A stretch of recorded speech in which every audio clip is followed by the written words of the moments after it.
بسم اللہ الرحمن الرحیم۔ محترم بھائیو، السلام علیکم۔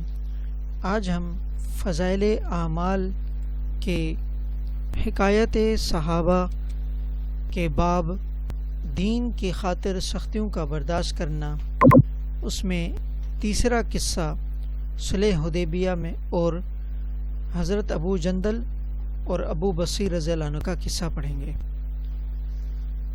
سن 6 ہجری میں حضور اقدس صلی اللہ علیہ وسلم عمرے کے ارادے سے مکہ تشریف لے جا رہے تھے۔ کفار مکہ کو اس کی خبر ہوئی اور وہ اس خبر کو اپنی ذلت سمجھے، اس لیے مزاحمت کی اور حدیبیہ میں آپ کو رکنا پڑا۔ جانثار صحابہ ساتھ تھے جو حضور صلی اللہ علیہ وسلم پر جان قربان کرنا فخر سمجھتے تھے۔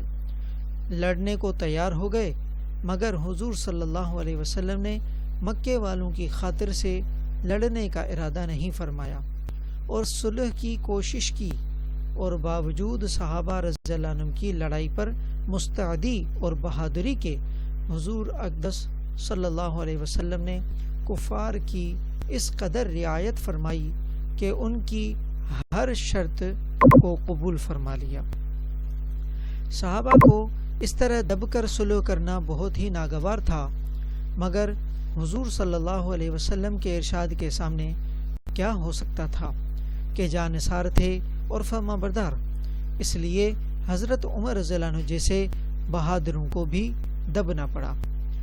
صلح میں جو شرطیں طے ہوئیں، ان شرطوں میں ایک یہ شرط بھی تھی کہ کافروں میں سے جو شخص اسلام لائے اور ہجرت کرے، مسلمان اس کو مکہ واپس کر دیں، اور مسلمانوں میں سے خدا نخواستہ اگر کوئی شخص مرتد ہو کر چلا آئے تو وہ واپس نہ کیا جائے گا۔ یہ صلح نامہ ابھی تک پورا لکھا بھی نہیں گیا تھا کہ حضرت ابو جندل رضی اللہ عنہ ایک صحابی تھے جو اسلام لانے کی وجہ سے طرح طرح کی تکلیفیں برداشت کر رہے تھے اور زنجیروں میں بندھے ہوئے تھے۔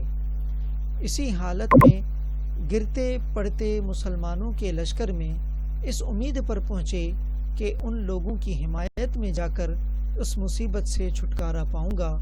ان کے باپ سہیل نے، جو اس صلح نامے میں کفار کی طرف سے وکیل تھے اور اس وقت تک مسلمان نہیں ہوئے تھے، فتح مکہ میں مسلمان ہوئے، انہوں نے صاحبزادے کے تماچے مارے اور واپس لے جانے پر اصرار کیا۔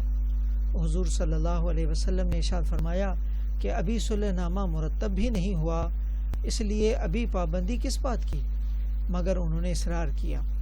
پھر حضور صلی اللہ علیہ وسلم نے فرمایا کہ ایک آدمی مجھے مانگا ہی دے دو، مگر وہ لوگ ضد پر تھے، نہ مانا۔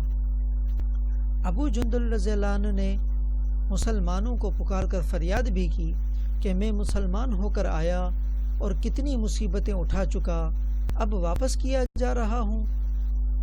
اس وقت مسلمانوں کے دل پر جو گزری ہوگی اللہ ہی کو معلوم ہے، مگر حضور صلی اللہ علیہ وسلم کے ارشاد سے واپس ہوئے۔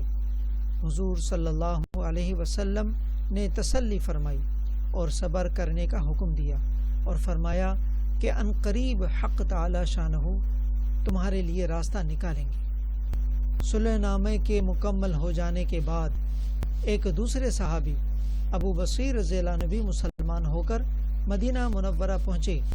کفار نے ان کو واپس بلانے کے لیے 2 آدمی بھیجے۔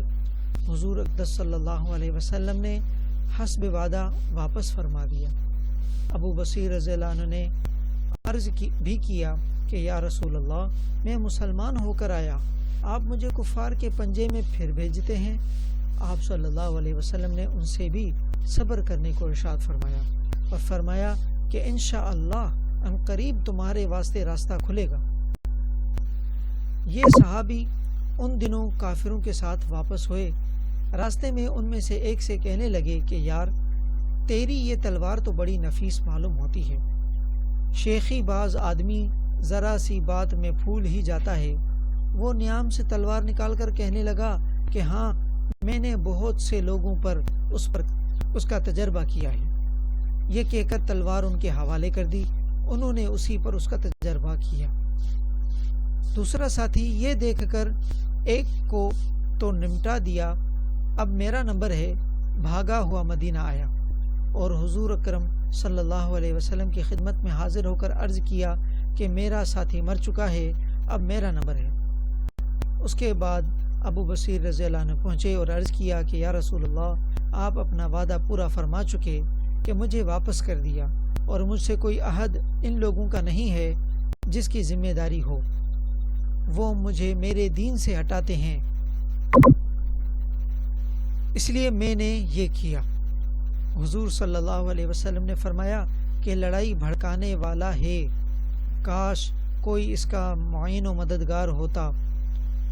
وہ اس کلام سے سمجھ گئے کہ اب بھی اگر کوئی میری طلب میں آئے گا تو میں واپس کر دیا جاؤں گا، اس لیے وہ وہاں سے چل کر سمندر کے کنارے ایک جگہ آ پڑے۔ مکے والوں کو اس قصے کا حال معلوم ہوا تو ابو جندل رضی اللہ عنہ بھی، جن کا قصہ پہلے گزرا، چھپ کر وہیں پہنچ گئے۔ اسی طرح جو شخص مسلمان ہوتا وہ ان کے ساتھ جا ملتا۔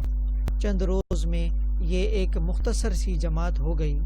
جنگ میں جہاں نہ کھانے کا کوئی انتظام، نہ وہاں باغات اور آبادیاں، اس لیے ان لوگوں پر جو گزری ہوگی وہ تو اللہ ہی کو معلوم ہے، مگر جن ظالموں کے ظلم سے پریشان ہو کر یہ لوگ بھاگے تھے، ان کا ناطقہ بند کر دیا۔ جو قافلہ ادھر کو جاتا اس سے مقابلہ کرتے اور لڑتے، حتیٰ کہ کفار مکہ نے پریشان ہو کر حضور صلی اللہ علیہ وسلم کی خدمت میں عاجزی اور منت کر کے اللہ کا اور رشتہ داری کا واسطہ دے کر آدمی بھیجا کہ اس بے سری جماعت کو آپ اپنے پاس بلا لیں کہ یہ معاہدے میں تو داخل ہو جائیں اور ہمارے لیے آنے جانے کا راستہ کھلے۔ لکھا ہے کہ حضور صلی اللہ علیہ وسلم کا اجازت نامہ جب ان حضرات کے پاس پہنچا تو ابو بصیر رضی اللہ عنہ مرض الموت میں گرفتار تھے۔ حضور صلی اللہ علیہ وسلم کا والا نامہ یعنی خط مبارک ہاتھ میں تھا کہ اسی حالت میں انتقال فرمایا، رضی اللہ عنہ و ارضا۔ یہ واقعہ صحیح بخاری میں کتاب الشروط باب الشروط فی الجہاد والمصالحہ حدیث نمبر 2582 میں موجود ہے، اور صحیح بخاری کی شرح فتح الباری میں بھی یہ جلد نمبر 5 اور صفحہ نمبر 344 میں پورا تفصیل سے یہ واقعہ موجود ہے۔